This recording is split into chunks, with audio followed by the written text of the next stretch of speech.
Isang magandang araw po sa inyong lahat.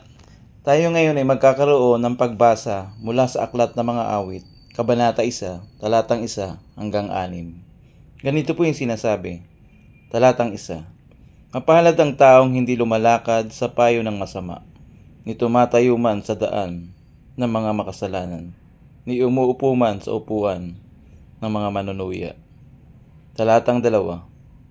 Kundi nasa kautusan ng Panginoon ang kanyang kagalakan at nagbubulay-bulay araw at gabi sa kanyang kautusan. Talatang 3. Siya ay gaya ng isang punong kahoy na itinanim sa tabi ng agos ng tubig na nagbubunga sa kanyang kapanahunan.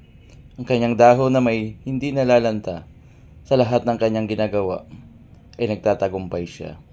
Talatang 4. Ang masama ay hindi gayon, kundi parang ipang itinataboy ng hangin.